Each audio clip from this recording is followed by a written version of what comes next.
A month's edition of the Cancer Prevention and Wellness talks presented by the Cancer Survivors Park Alliance. I'm your host, Jeff Dyar. Tonight, we're going to be delving into the holistic topic of spirituality and how that relates to not only cancer prevention, but also the treatment and care of cancer patients and survivors. We have two special guests, Chaplain Blake Miller, who's a chaplain with the Prisma Health Cancer Institute in Greenville, and Dr. Stephen Dyar, who has the unique perspective of growing up in a family of faith, a professional family of faith and congregation. And took a different path of healing through medicine, and specifically medical oncology. He's a medical oncologist and hematologist at Bon Secours St. Francis in Greenville. So the way this will work is we're going to have Chaplain Blake talk a little bit about what he does and share some slides with you, and then Dr. Dyar will have some time, and then we'll have kind of a fireside chat. This leads me into the kind of housekeeping issues. Everybody on the call is muted. We have the option of asking questions or making comments or adding to the discussion via the chat option, which we will be monitoring.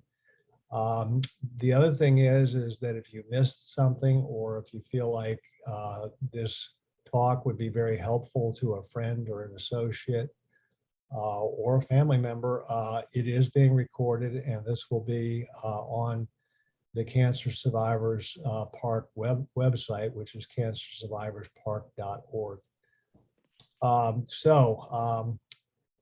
Let's go ahead and get started. And Chaplain Blake, I'm not trying to be informal. This is how he gets presented. This is his professional title, Chaplain Blake. But if you can, tell us a little bit about you and then what you do in your day-to-day. Okay.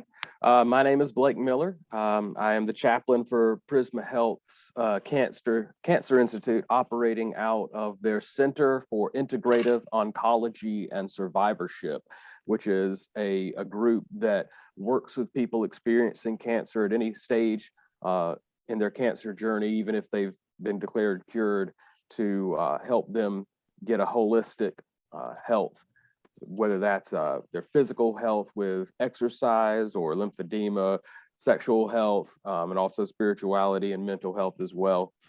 I have, been a chaplain for off and on about 6 years, I think, at this point. Started out in a small hospital interning in Virginia, went down to Atlanta, worked in rehab facilities, mental health, veterans hospital, then Children's Healthcare of Atlanta, and finally found my way up here. I think oncology was kind of the last stamp I needed on my chaplaincy passport. So I've done a little of everything at this point.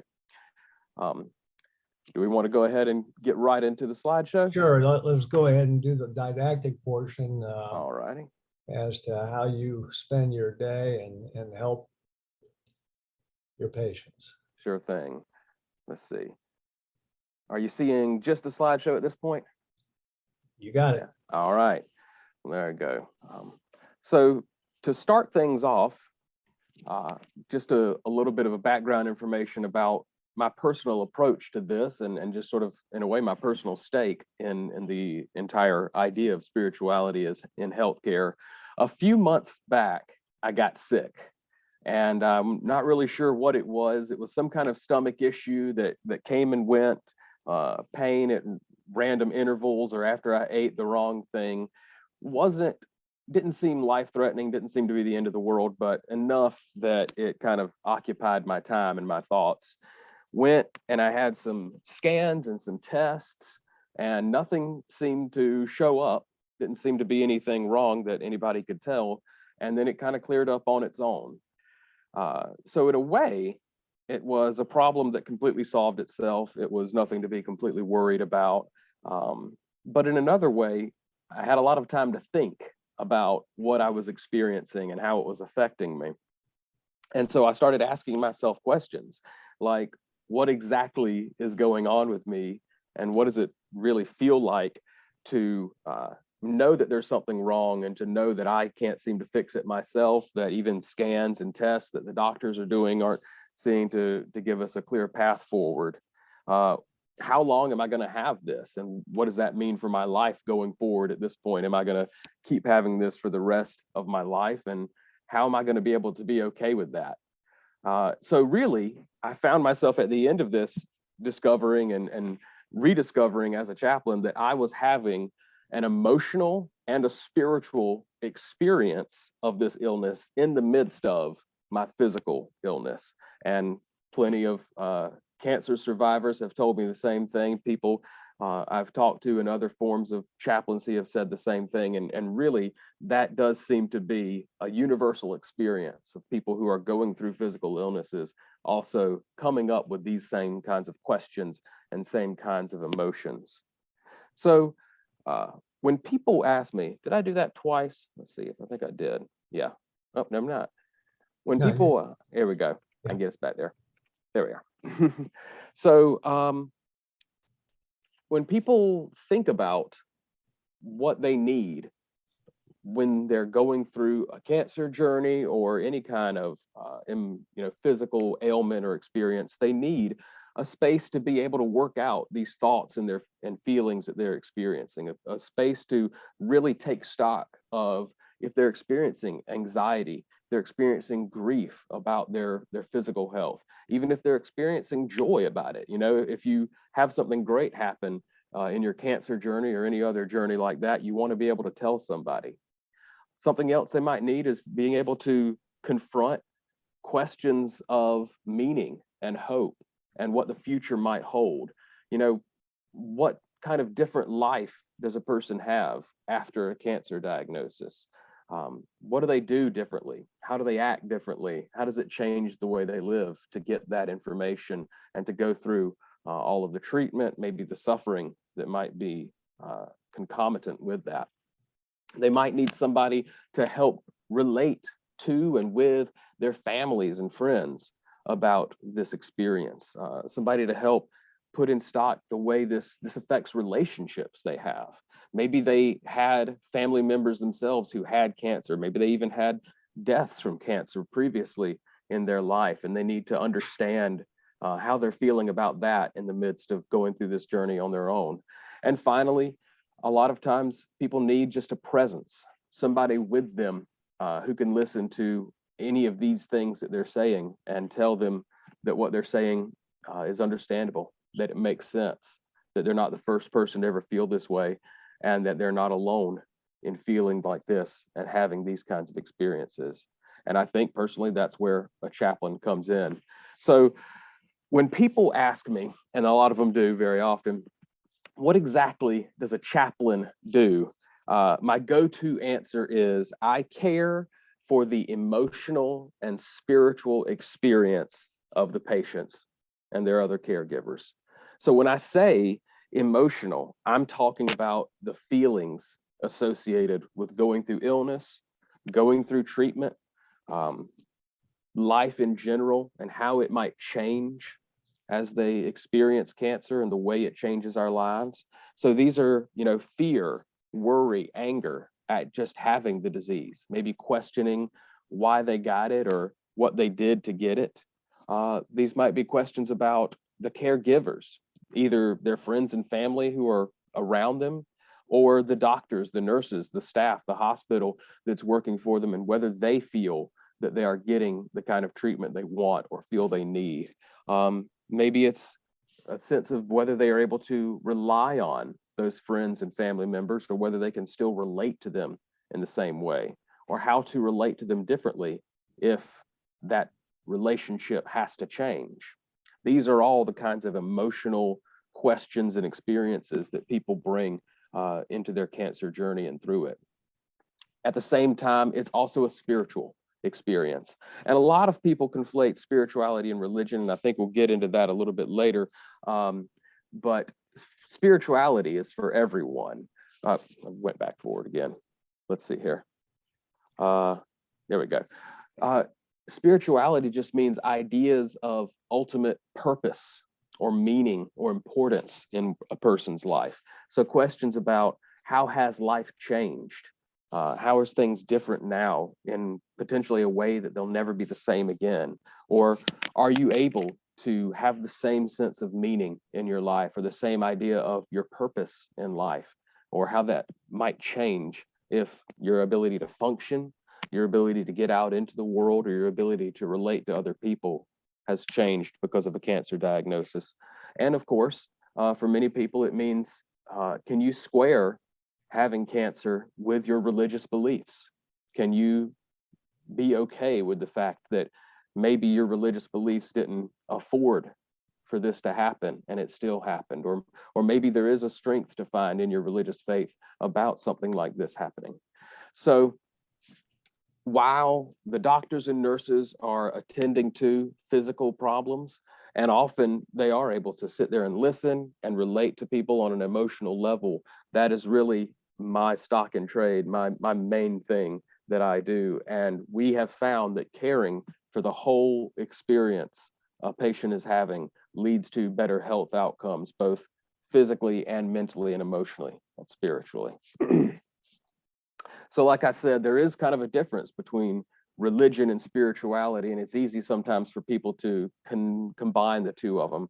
And many people subscribe to a particular religion or a set of religious beliefs: Christian, Muslim, Jewish, Hindu, all of those things. These are ways of looking at the world, ways of looking at the idea of origin, the idea of destiny, where we've come from and where we're all going, the ideas of meaning and purpose, and maybe responsibility like morality.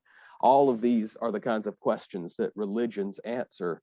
And people, many billions of people, of course, subscribe to one of these religions, or some people would say they subscribe to multiple of them to try and find answers to these questions. And of course, it's important to know that even if two people might tell you they're of the same faith, that doesn't mean they have the exact same experience of that faith. They might have different religious beliefs, like between a Baptist and a Catholic might have very different ideas about how to relate to the same experience, maybe in their cancer journey or other places.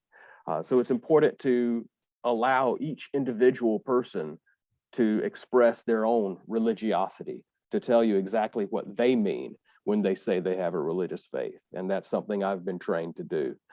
So some people, or many people, have a religion, but everyone, I say, has a spirituality, because everyone has to confront these questions of meaning and purpose. Everyone has to find for themselves answers about these questions and morality and more. So I like to ask people, or I would ask somebody, do you believe that there is a morality, if there's something that people should do beyond just whatever they feel like doing, their personal whims? Or do you want good for the world? And do you want to leave this world a better place than you found it? Or do you believe that life itself might have some kind of purpose and that you want to live a life with purpose? And while you're asking these questions, you're asking yourself spiritual questions, and you're having a spiritual experience. So let's ask ourselves at a more brass tacks level, what does a chaplain do? So one of the things that I like to tell people is specific to the work of a chaplain is we do what we call emergent intervention or time-sensitive intervention. Sometimes people will talk to me about their experience and they'll say, this kind of feels like I'm in a therapy session. And, you know, I'm trained very lightly in a couple of different forms of therapy that you might experience from a counselor or a psychologist. But the difference, one of the main differences between a chaplain and a therapist is you go and find the therapist when you have something you want to talk about. The chaplain is knocking on your door in the hospital, asking you if you'd like to have a conversation. So we are going towards the need and helping people to express themselves when maybe they wouldn't otherwise feel comfortable asking for that kind of help, or even believe that that kind of help is available to them.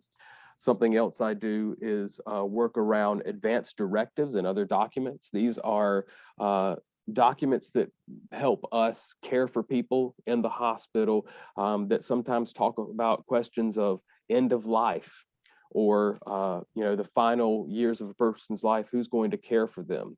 Advanced directives, one of the big things is who is going to advocate for you if and when you're in a position where you can no longer advocate for yourself.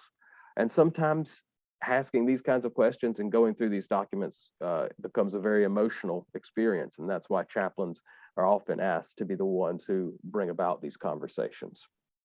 Another particular aspect about chaplaincy is that our encounters are less formalized or more intimate. I do chart what I talk to people about, but I do it very loosely.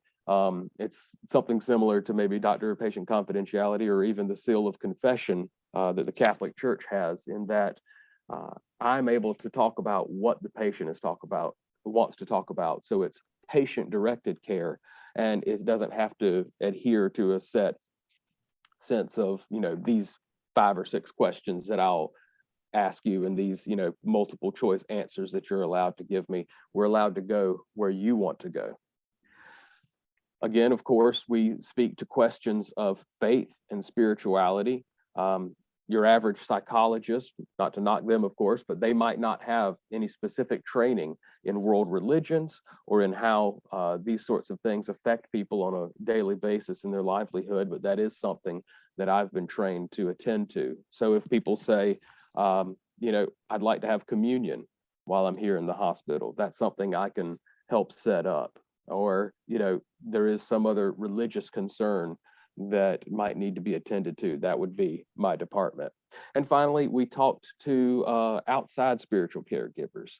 So if you have a church and you'd like your priest, your minister, your rabbi, your imam, or anybody like that to know that you're in the hospital, I'm the person who makes the phone call and tries to set up potentially meetings or just make them aware that one of their congregation members is in the hospital and that I'm going to try and take care of them as best I can. And like I said, this takes several different forms. I've been able to be with people in their experience almost from womb to tomb. I have talked to parents who asked me to perform a baptism ritual for an infant that didn't seem to be able to make it out of the ICU. And so I was tasked to attend to their religious beliefs with the baptism, but also their emotional experience of thinking that this would be a way that they said goodbye to their child, and just all of the emotions and all of the pain that would bring up as well. There's been many cases where a patient has come into the cancer clinic or another place I've worked, they're doing fine, they are at peace with their experience, but their family members are not. So it's been a part of my experience to talk to the family members, the mothers, the fathers, the brothers, the sisters, the spouses, about what it feels like for them to see someone they love experiencing this kind of suffering and the sense of helplessness that they often feel in these kinds of cases. Something else that comes up every once in a while is a patient confides in the chaplain when they can't confide in anybody else that they aren't satisfied with the care that they're receiving. Maybe there's been a miscommunication. Maybe there's a sense that a specific drug or surgery or other treatment is the best course of action, and they feel that the doctor is thinking one way about it and they're thinking another. And it comes to me to help them kind of work out how best to broach the question of how do I advocate for myself in these ways. And finally, I talk to people about all kinds of different aspects of their life and not just their illness, not just their faith. A lot of people tell me I'm perfectly okay with my cancer. It's something we're just working through. I'm getting it through. But really what's worrying me right now is my marriage, or really what's worrying me now is job stress, or really what's worrying me now is, my sister's going to be at Thanksgiving and I'm not sure if I'm ready to have the conversation I know we're going to have, that sort of thing. So a chaplain is there to, again, let the patient lead and let them express what they want to talk about and just be there to hold them and be with them in the middle of their distress. I wanted to talk just briefly about a way that we bring expertise and sort of the standardization you might normally expect from the medical profession, the medical field, into chaplaincy. So I have here the 4 major pillars of what we call the FICA tool.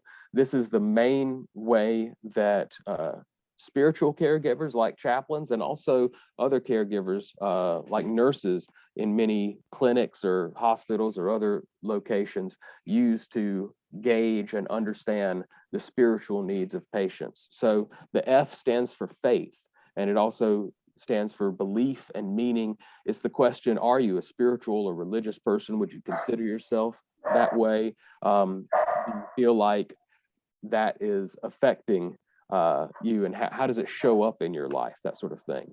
I would be importance and influence. So what importance does faith have in your life? Are you the kind of person who never misses a Sunday morning in church? Are you the kind of person who has to pray every day and might need some tools or scripture to do that well? How exactly do you express your spirituality, and how might you need some help in expressing it that way while you're here in the hospital or in the clinic or wherever you are? Number 3 is community.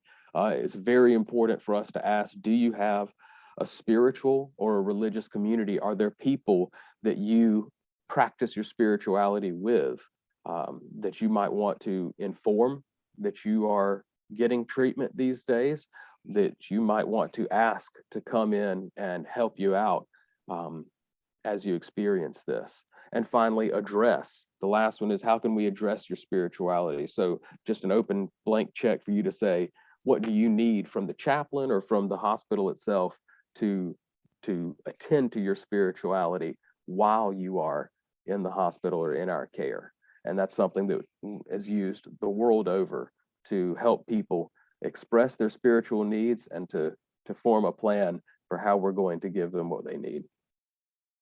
I just want to spend a very small amount of time showing you that research in chaplaincy is something that has been part of our practice for decades now.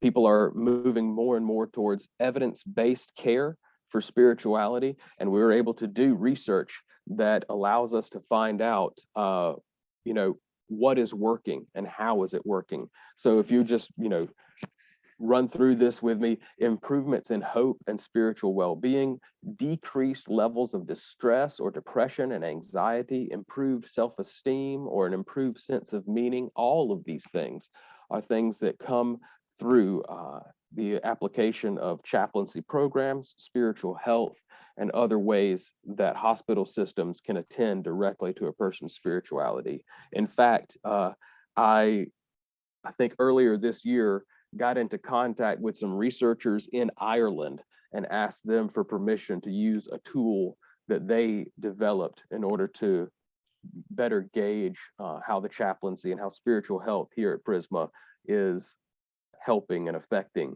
the cancer patients here. And that was a fun thing to do. That's about all I have for now. I hope that it's informative to let you know just what my world looks like on Monday through Friday. And obviously, if you have any questions or need for clarification, I'd love to share that with you. But thank you very much for your time and your attention. Thanks for those comments, Blake, and the slides, very informative. It was interesting to say that to kind of relate to "I got sick" as your first slide, because you're obviously working in an atmosphere where you're exposed to illness, and I think Dr. Dyar and I can both relate to this, that in medical school, when we were learning about all these new diseases, symptoms just couldn't be passed as, something that was just going to go away anymore. It was, we all became hypochondriacs to a certain extent, and what was going to be the connotation of this to our long term. So it may be a somewhat of a situation that you are in your chaplaincy, in your subspecialty of chaplaincy, exposed to patients, and maybe symptoms have a little bit more of an impact on you than they did perhaps before. It must have been a particularly difficult week that time in the summer. So, Dr. Dyer, I know you want to make some comments, but you come to this medical field from a much different perspective than most of us, but very interested in your formative years and how that affected your training and your practice. Yeah, thank you for having me on this forum. First off, I'm always flattered to get to speak about something um, other than cancer specifically. I think obviously this is part of what I do and part of who I am. And so being able to weave the two together, spirituality and oncology practice, is something I really relish. So I actually grew up in a long line of ministers. So my father was a pastor. He was actually a worship pastor, a music minister, they used to call him. But he was really more of a associate pastor. He did a lot of the pastoral care, the stuff that Blake was talking about. He would have been one of the ones to take that phone call because he was at a relatively small church, had about 250, 300 members. And so it was him and the pastor were doing most of those calls. So I got to see a lot of pastoral ministry up front, but also my grandfather was a pastor. He preached at over 1,000 churches in his lifetime all around the Greenville area. And then had two uncles and a cousin who were all ordained ministers on that side of my family as well. And so it was actually a very strong birthright of mine with vocational ministry. And so growing up, I always had a bent toward the sciences and toward academics. And so I never really considered vocational ministry. But there was one time in my life where I went through a little bit of a crisis of conscience that it actually did cross my mind. And that was actually during my first year of internship. My father was diagnosed with esophageal cancer, and he actually was diagnosed with stage 4 disease. And so he lived for 7 months from the time he was diagnosed until the time he passed away. He was still doing active ministry. They were still touring around. He didn't have a church, but he was still touring at that point and doing music ministry with my mom and with some other folks. And so he very much went from being an active person in the prime of his life in his early 50s to being very sick in a short matter of time. And the thing that left such an impression on me was, when he was sick, and then ultimately when he passed away, the outpouring of support that we got from people who had interacted with him during his pastoral ministry was just unbelievable to me. We obviously have the traditions in the South where everybody lines up next to the casket and everyone pays their respects and comes by and tells the family something that was meaningful to them. And it was just person after person after person, just an hours long wait of people who wanted to come and tell us about how much my dad had meant to them. And, that left quite an impression on me. I just finished my first year of internship, was just starting my residency at that point, and knew I wanted to do oncology, but was still sort of in my formative medical years. And I just took away from that saying, man, if I could have that kind of impact on somebody's life, I would feel like I was fulfilled. Well, just to be clear, you're an MD at that point. Oh yes, that's right. I was gone through medical school. I'd already finished medical school in my first year of internship. I already had all the student debt and everything else. So I was pretty much committed. And I had some very wise counsel and very clear thinking at that point that came through to me that said, you know what, you're going to be able to impact people in a way that he couldn't impact people. And not that wasn't very meaningful what he did or what I do was somehow more meaningful. Yeah. But I think that's always colored my judgment. And for the last 15 years, I've kind of taken that with me into the patient's room, that doctors and pastors have a very unique ability to speak into someone's life. They're with people when they are quite literally at their most vulnerable.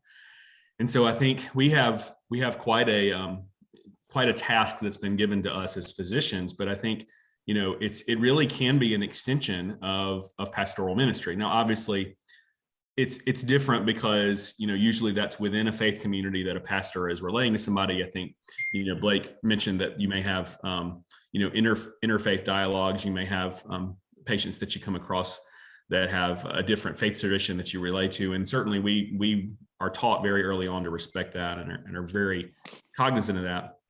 In the South. The Southeast United States, obviously, evangelical Christianity is probably the predominant religion, and other types of denominations of Christianity are probably not far behind. And so because that's the faith I was raised in, it's easy for me to relate to a lot of patients.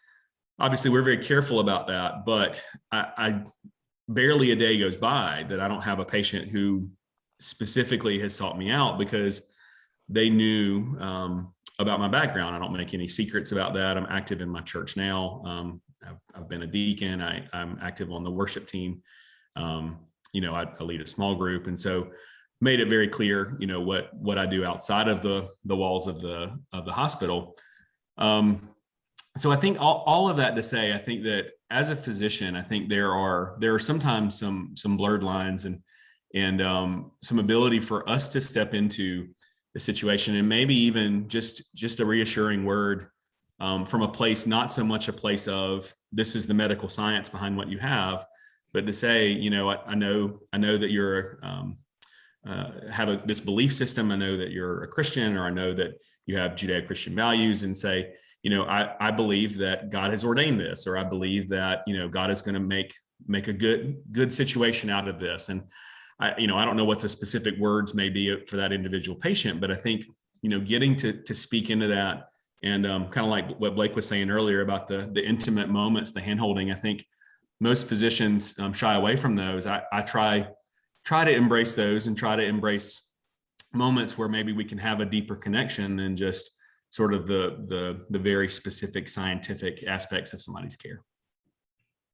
Yeah, and I don't think, I'm a now retired oncologist, but it's one of those things where I think both of you have made the case for, people with diseases and specifically something that is threatening, like a malignant diagnosis.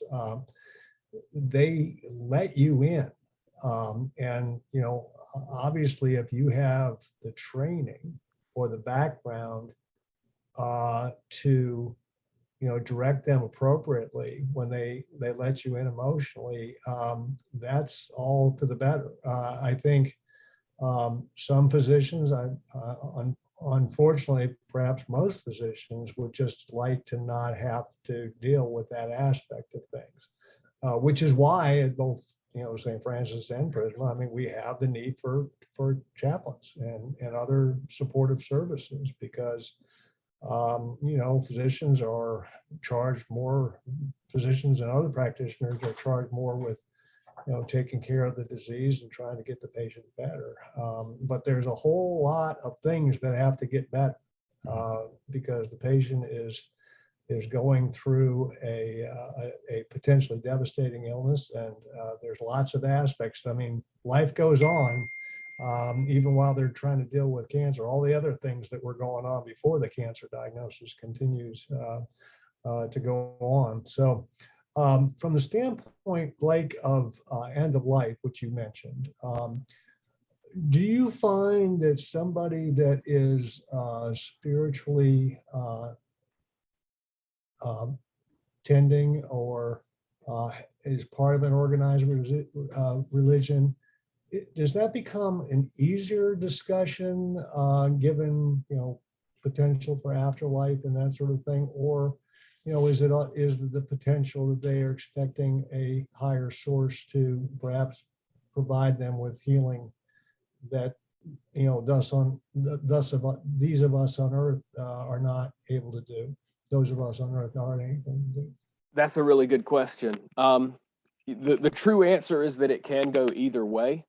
Most of the time, people really seem to lean in to religious faith if they have it and say that they know that they have been promised good things beyond this life and that they know that death is not the cessation of all that they are, and that can give them a strong sense of peace. In fact, a patient that I've been working with for about a year and a half who became really close with me, just a joy to talk to her whenever it was, time for her regular treatment, recently had a downturn in her health. And we basically said our goodbyes to each other. And she said, I'll either be healed soon here or soon on the other side, and I'm going to get it the way I want it, one way or the other. And that, is such a beautiful thing to witness in someone else. There are times when a person might feel that they have not held their faith correctly, that they are worried whether they believe rightly or have done the right things, anything like that. And the sense of, my time to do it right is running out can be a place of greater stress. Yeah. And at that point, it's my position to stand with them in that gap and say, okay, let's think clearly about what you feel you need to do. And, it's just such a lovely thing to be able to be non-judgmental to somebody and say, even if, not even say, even if I don't agree with your theology, even if I have a different religious faith, it's important to me that you can feel like you are equipped to handle this issue yourself. If I can take just a second, I was dealing with an addiction group I was working in. So this wasn't an end of life concern, but this was, a substance use disorder thing. A patient came to me and he said, I'm a member of the Unification Church. And I believe that, well, I won't go into it too detail, simply to say that there's a distinction between the Unification Church and the Christian church or at least my own upbringing. And so he told me, that he knew it was his responsibility to evangelize his faith. He knew it was his responsibility to bring more people into the Unification Church, and he did not want to do it. And so he had this real sense of, conflicting desires. And so it was a beautiful thing for me to be able to say, let's talk together about how you can be at peace, either with doing it or with not doing it, and let's really run the tape out on this and not just sort of leave it where it lay. And I felt really honored that he would come to somebody that he already knew had theological differences from him and really express himself and feel comfortable in doing that. And I'd like to believe I was able to maintain that sense of comfort he felt and in working forward with that on him. Oh, no doubt, no doubt. So one of the basic tenets of lifestyle medicine, Dr. Dyar, is maintaining those social connections. Obviously, COVID has threatened those and made those more difficult. But you probably know better than others growing up in a organized religion, how often in our environment, especially in this geography, the social connections that people have are really with the church. Yeah, absolutely. I mean, we see that all the time. And I think that there's a great deal of meaning. I go back to that FICA tool that Blake had mentioned, the C of community. I mean, that's tremendously important for people as they go through a cancer journey. And I think there's a couple different aspects to that. I think part of it is the physical aspects, having somebody to drive you to therapy if you need be, to drive you to appointments, having somebody to check on you if you're not feeling well.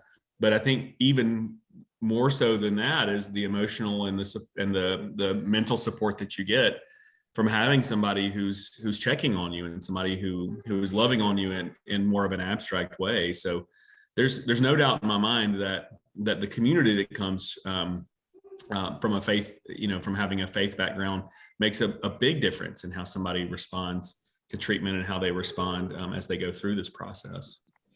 And I think it may be as important as diet and exercise and other things, as far as the basic format for these lectures is cancer prevention and wellness. And so it doesn't have to be an organized religion, but maintaining social connections. And in our area, in a lot of places, the religion is that. It's a place to connect. It's a place where people know your name and will support you no matter what. Blake, you went through your day to day and your week to week. I'm just interested as to when you go into, I'm sure you do rounds within the chemo suite. And how was that when you first started doing that? And how have you gotten your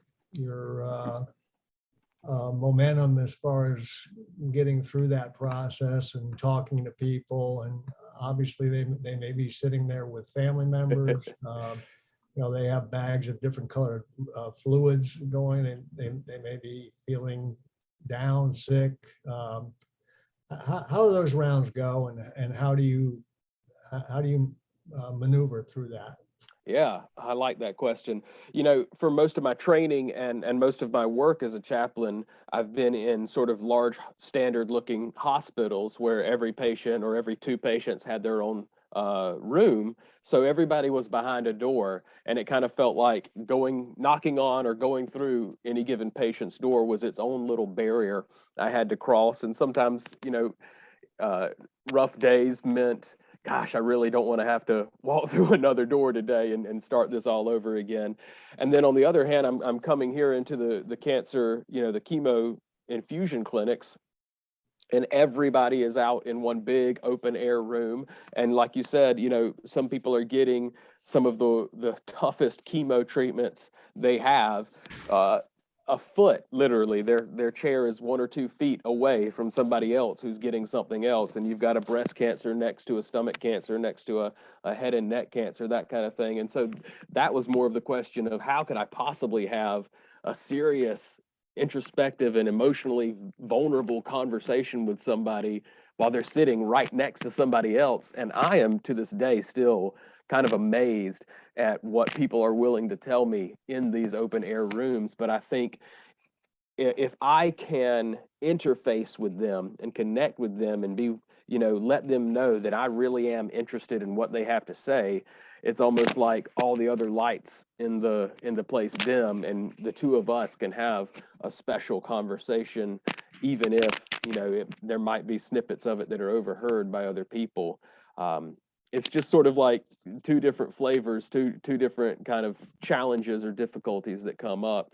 And the interesting thing is that COVID has, makes a large change to how I do my job, because when I first started, and I really wasn't even here that long before COVID kind of changed everything.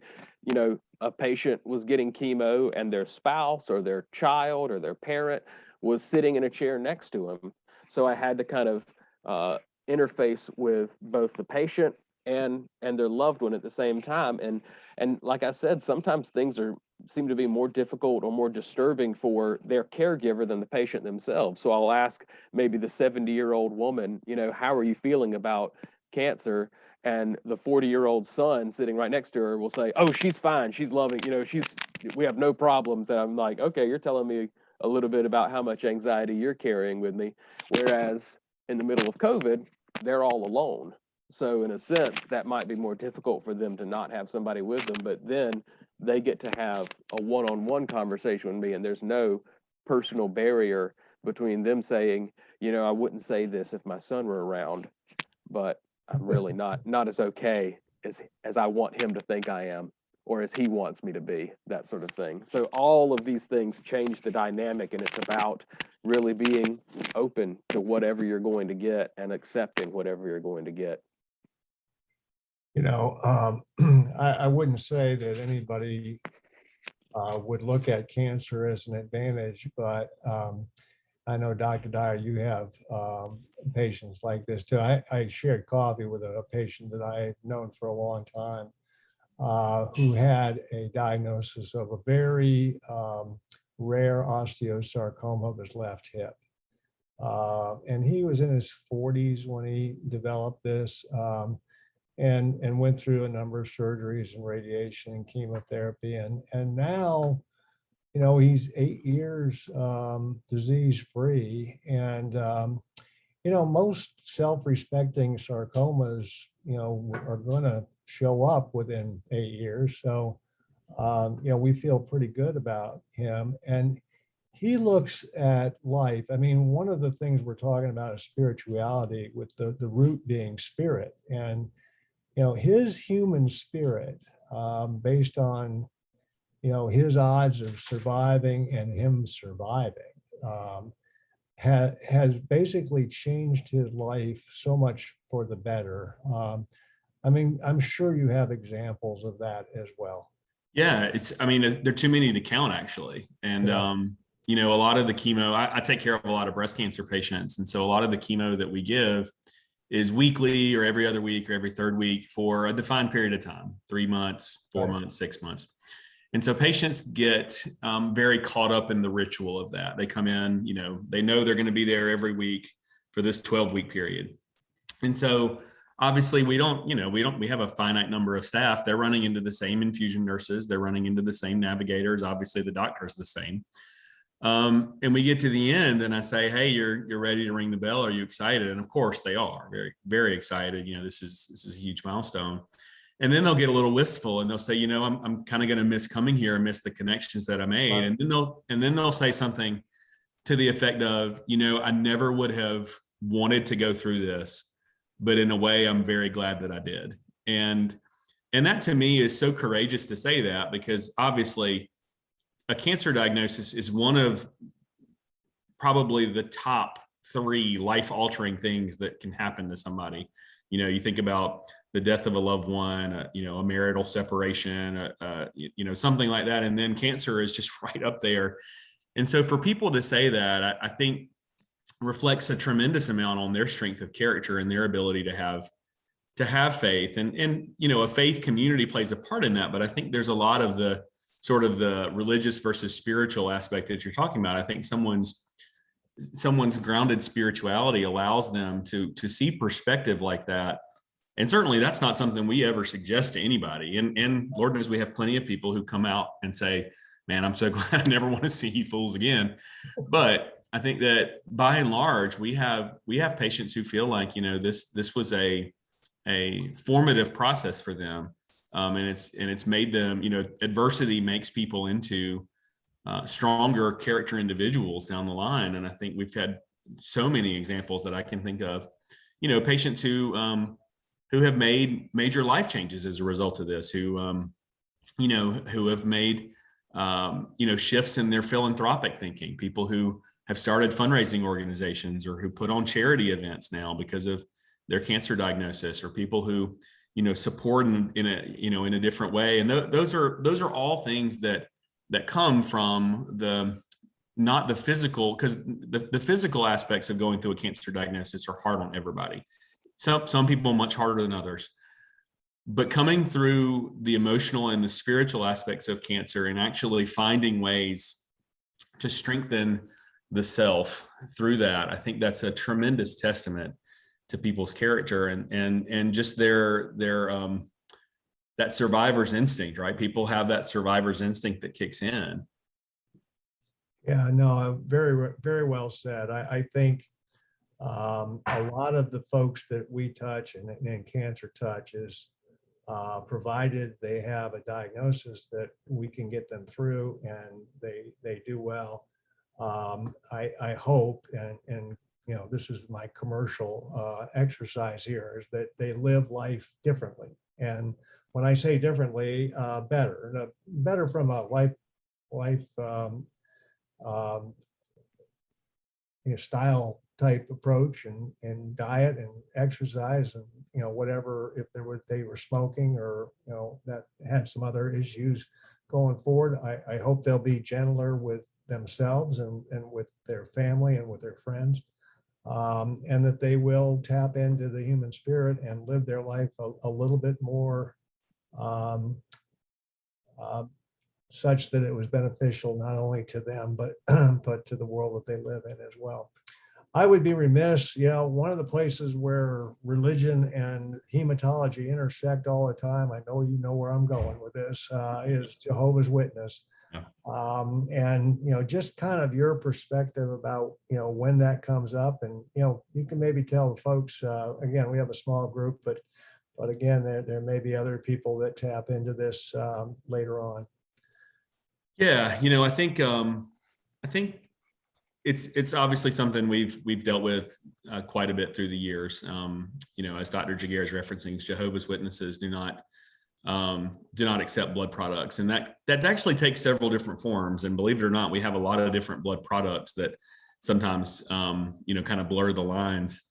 A lot of times for non-urgent things, we can get by just fine. We have injections that boost the hemoglobin boosts the bone marrow capacity to create hemoglobin. And we have things like autologous donation, where patients will donate their own blood in anticipation of a surgery, and it's held in reserve. But then you come across the really difficult cases where somebody comes in with acute leukemia, or somebody needs a bone marrow transplant. And those are patients that, in order to survive, they really need transfusions. And, I would say we very much take it, at St. Francis at least, we take it very much on a case-by-case basis. There are certainly individuals in whom we have moved forward with, a somewhat elective therapy that we knew had the chance of causing profound anemia, because we felt like that the risks, were small enough and the benefits were great enough. But I've been involved in cases before where we've had to tell patients, I'm sorry, we can't provide this particular type of care, this particular intervention, because we will kill you. You will be harmed with that. And, I think we have to be very careful, because there certainly, Blake made reference earlier to the family dynamic playing a part. And there's certainly situations where,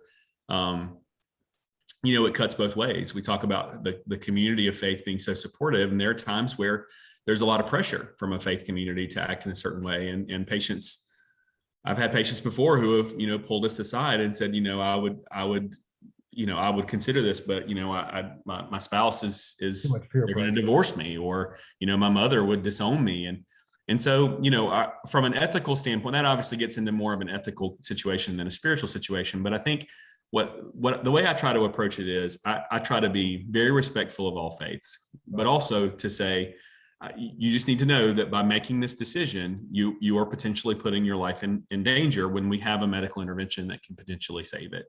And we have had patients before who have opted to do that, and they have succumbed to their disease as a result.